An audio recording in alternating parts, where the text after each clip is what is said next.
Fake news, गलत सूचना और ऑनलाइन स्कैम कुछ ऐसे सामान्य शब्द हैं जिससे आप अक्सर रूबरू होते होंगे, जिसका प्रभाव डिजिटल मीडिया के तेजी से विकास होने के कारण आम नागरिकों पर भी पड़ा है। नमस्कार, मैं अनामिका प्रीतम हूँ और आप सभी का कृषि जागरण की तरफ से हार्दिक स्वागत करती हूँ। जैसा कि आप सभी जानते हैं कि आज हमारे दैनिक जीवन में सभी खाने पीने की खास चीजें कृषि के माध्यम से ही मिलती हैं। इन खाद्य पदार्थों को हम तक पहुंचाने के पीछे किसानों की कड़ी मेहनत बहुत मायने रखती है और कृषि जागरण पिछले 27 सालों से किसान हित से जुड़े कई मुद्दों को डिजिटल मीडिया और अन्य माध्यमों द्वारा आप तक पहुंचाने की कोशिश करता आया है।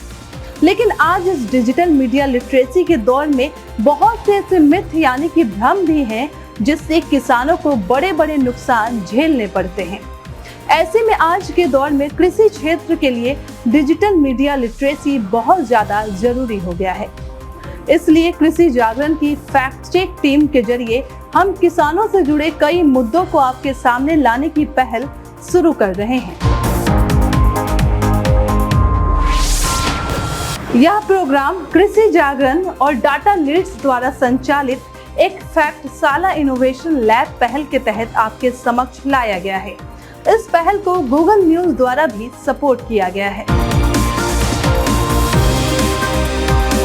हमारी इस नई पहल का प्रमुख कारण किसानों के बीच फैलाई गई ऐसी मिस इन्फॉर्मेशन यानी गलत सूचनाओं के फैक्ट की खोज कर आपके सामने लाना है, जो किसानों को कई सालों से गलत जानकारियों के बीच उलझाती रही हैं, जिससे हमारे देश के अन्नदाता छोटी बड़ी हानि के चलते कई तरह की परेशानियों से जूझते चले आ रहे हैं। किसानों की इन्हीं परेशानियों को दूर करने के लिए हमने भारतीय कृषि अनुसंधान परिषद के विशिष्ट अधिकारी और कृषि विशेषज्ञों से बातचीत की है,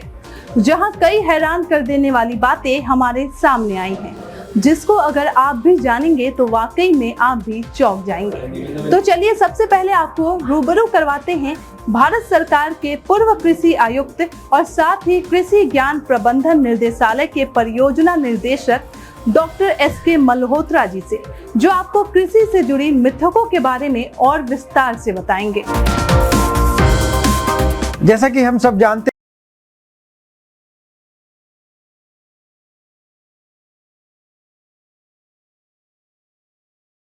तो सोशल मीडिया भी अभी काफ़ी एक्टिव हो गया है, लेकिन जहाँ कहीं तकनीक की बात आती है कभी कभी उसके गलत परिणाम भी देखने को मिलते हैं जब हमारे पास इस तरह की कोई फेक न्यूज़ आ जाती है। तो इस तरह की फेक इन्फॉर्मेशंस जो है अगर कृषि में भी अगर वो प्रेषित होती हैं तो उसके दुष्परिणाम भी हो सकते हैं, क्योंकि जो खेती बाड़ी है वो अपनी एक तरह से साइंस और तकनीक पर आधारित है और तकनीक से संबंधित जो है जानकारी वो सही समय पर किसानों तक पहुंचना बहुत ज़रूरी होता है। और इसमें और जो चीज़ें देखने की बात आ जाती है कि बहुत सारे ऐसी कृषि में उत्पाद हैं, तकनीक हैं जिनका प्रयोग होता है। और जहाँ तक कि मैं इनपुट की भी बात करूँगा कि बहुत सारे ऐसे इनपुट हैं जो खेती में प्रयोग होते हैं, चाहे वो पेस्टिसाइड की बात कर रहे हैं हम लोग, चाहे बीज की बात करें, चाहे फर्टिलाइज़र की बात करें, चाहे बायोस्टिमुलेंट की बात करें, मशीनरी की भी बात हो सकती है। तो इतने बहुत सारे ऐसे आदान हैं जिनका किसान सही प्रयोग करता है। अगर वो सही जानकारी उस तक पहुंचेगी तो उस सही जानकारी का प्रयोग अगर वो करेगा तो निश्चित रूप से जो उसके उद्देश्य है कि जैसे कि मैं उत्पादन और उत्पादकता मैं कैसे बढ़ा सकूं और कृषि में जो है मैं अपनी खाद्य सुरक्षा को कैसे सुनिश्चित कर सकूं, तो इसके लिए मैं कुछ चीज़ें बता देना चाहूँगा कि जो ये फेक न्यूज़ होती हैं या कुछ जानकारियाँ हैं तो उन पर जो है कैसे सावधानी रखी जाए जिससे कि सही जानकारी जो है वो पहुँचे किसानों तक। तो उसके लिए जो मैं सबसे पहली बात बताना चाहूँगा कि वो ये देखें कि इसका स्रोत क्या है, ये कहाँ से निकल करके ये जानकारी आई। दूसरा बिंदु है इस जानकारी को कौन उपलब्ध करवा रहा है, क्योंकि दोनों चीज़ें मायने रखती हैं और उससे एक तरह से ऑथेंटिसिटी बढ़ती है। पहले जो पॉइंट मैंने बोला कि ये जानकारी का स्रोत क्या है, तो जानकारी का स्रोत क्या हो सकता है, कोई कृषि अनुसंधान केंद्र हो सकता है और कोई कृषि विश्वविद्यालय हो सकता है, क्योंकि भारतवर्ष में 74 कृषि विश्वविद्यालय हैं और 113 ICAR के अनुसंधान केंद्र हैं जो नई नई तकनीक का जो है एक तरह से विकास करते हैं और वो तकनीक किसानों तक पहुंचती है और उसके माध्यम से जो है किसान उस तकनीक को अपना करके अपनी खेती को आगे बढ़ाता है। तो एक तो बात ये देखें कि क्या ये जो उसका जो स्रोत है वो विश्वसनीय है या नहीं, तो वो विश्वसनीयता का जो है एक तरह से प्रमाणित कर लें कि वो कृषि विश्वविद्यालय ने उसको जो है बनाया है और भारतीय कृषि अनुसंधान परिषद के किसी अनुसंधान केंद्र ने बनाया है। दूसरा जो मैं ये कहूँगा कि जो इस जानकारी को उपलब्ध करा रहा है वो जो इंस्टीट्यूशन है वो कैसा इंस्टीट्यूशन है। तो इस तरह के गवर्नमेंट के इंस्टीट्यूशंस भी हैं जिन पर हम सीधा भरोसा कर सकते हैं और इसके साथ साथ जो मैंने यूनिवर्सिटीज़ की भी बात की, ICAR के इंस्टीट्यूशंस की बात की और भारत सरकार के बहुत सारे ऐसे मैं ये कहूँगा कि मिशन कार्यक्रम चल रहे हैं, उनमें भी इन सभी जानकारियों की उपलब्धता दर्शाई गई है। और वेबसाइट्स हैं तो जो अधिकृत वेबसाइट्स हैं वहीं से जानकारी लें और अधिकृत जो एक तरह से मैं ये कहूँगा लिटरेचर है, जो भी प्रकाशन सामग्री है उनका प्रयोग करें तो उनसे जो है सही जानकारी आप तक पहुँचेगी। और जो भी इंस्टीट्यूट को देखें और उस तकनीक को जो है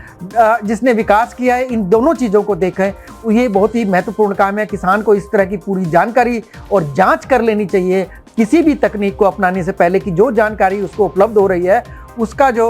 उद्भव केंद्र है वो सही है कि नहीं। दूसरा, जो उसको उपलब्ध करा रहा है कोई भी इंस्टीट्यूशन है वो इंस्टीट्यूशन मान्यता प्राप्त है या नहीं। ये इन चीज़ों पर जो है ध्यान देना बहुत ही ज़रूरी है, क्योंकि कृषि के क्षेत्र में जैसे मैंने आदान की बात की, चाहे हम पेस्टिसाइड की बात करें, बीज की बात करें, मशीनरी की बात करें, तो इन सब के बारे में बहुत सारी ऐसी जानकारियाँ हैं जो सुलभ उपलब्ध हैं। लेकिन इसका पहले आकलन कर लें कि ये जानकारी हमारे पास कहाँ से उपलब्ध कराई जा रही है और इसका केंद्र कहाँ है और इसकी विश्वसनीयता को जो है प्रमाणित करके ही उस तकनीक का प्रयोग करें, नहीं तो कभी कभी इसका गलत खामियाजा भी भुगतना पड़ सकता है। इसलिए इन चीज़ों को पहले जांच परख करके तभी हम प्रयोग करें। तो डॉक्टर SK मल्होत्रा जी ने तो कृषि तकनीक और कई सारे मुद्दों पर बातचीत की। अब देख लेते हैं कि आखिर डॉक्टर SN झा जो भारतीय कृषि अनुसंधान परिषद में डिप्टी डायरेक्टर जनरल इंजीनियर के पद पर कार्यरत हैं, वो डिजिटल मीडिया लिटरेसी को कृषि क्षेत्र में कितनी इम्पोर्टेंस देते हैं।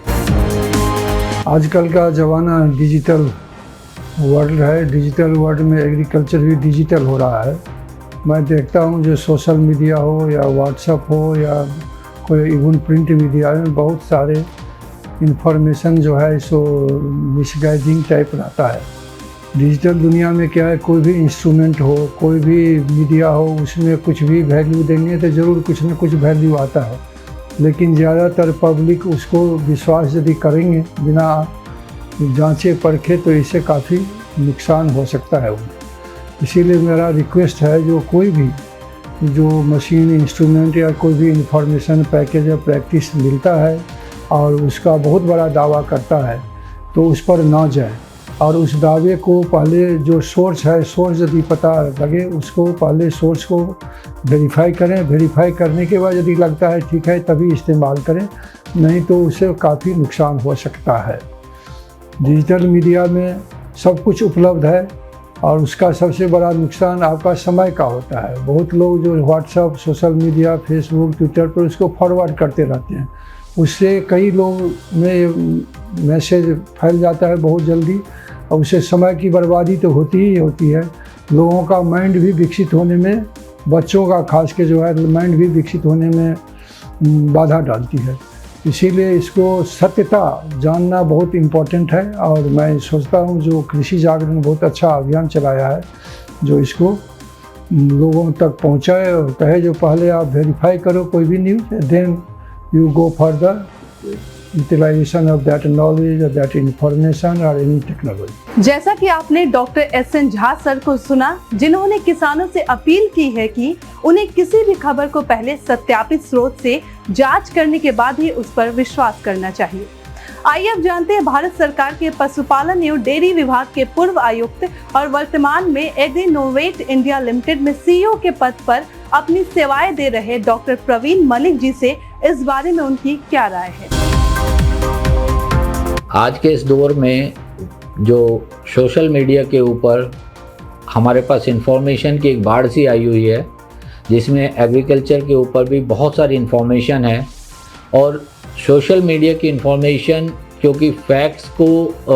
हर जगह हम प्रूव नहीं कर पाते हैं, तो बहुत सारे मिथ्स ऐसे पैदा करती है जिन्हें हमें बस्ट करने की ज़रूरत है, जिन्हें हमें क्लियर करने की ज़रूरत है, ताकि फार्मर तक जो इन्फॉर्मेशन पहुँचे। क्योंकि सोशल मीडिया एक ऐसा प्लेटफॉर्म है जहां फार्मर तक एक एक चीज़ बड़ी खुल के कंसेप्ट के रूप में पहुंचती है और फार्मर कोशिश करता है। आज के दौर में जिस तरह का क्लाइमेट चेंज का प्रेशर है, प्रोडक्टिविटी को बढ़ाने की रिक्वायरमेंट है, उस दौर में ये बहुत ज़रूरी है कि वो इन्फॉर्मेशन बहुत ही क्लियर कंसेप्ट के रूप में पहुँचे। तो ये ज़रूरी है कि अगर इस तरह के कोई मिथ्स पैदा होते हैं कंसेप्ट में, तो उनको फैक्ट चेक करके उन्हें दूर किया जाए और फार्मर तक ये इन्फॉर्मेशन बहुत ही क्लियर कंसेप्ट की तरीके से पहुंचाई जाए। तो दर्शकों, मैं आशा करती हूँ कि कृषि विशेषज्ञों द्वारा बताई गई ये सभी बातें आपके दिलो दिमाग में जरूर बैठ गई होंगी,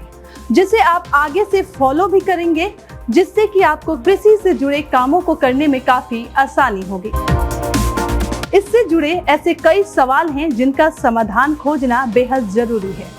इन्हीं समाधानों के लिए सबसे पहले जिस जानकारी का होना जरूरी है वह यह है कि कोई भी बात किस हद तक सही है, ये जांचना बहुत जरूरी है, जिसके लिए कृषि जागरण की फैक्ट चेक टीम अब किसानों की फसलों से लेकर सरकारी, गैर सरकारी या उससे जुड़ी सभी बातों की पड़ताल के लिए पूरी तरह से तैयार है। अगर आपके पास भी ऐसा ही कोई सवाल है या दुविधा है जो किसानों को भ्रमित कर रहे हैं, या कोई ऐसी बात जो आपके अनुसार कृषि से संबंधित तो है लेकिन गलत तरीके से पेश की जा रही है, तो आप हमें अपने सवाल भेज सकते हैं। हमारी ऑफिशियल मेल आईडी है factcheck@krishijagrana.com।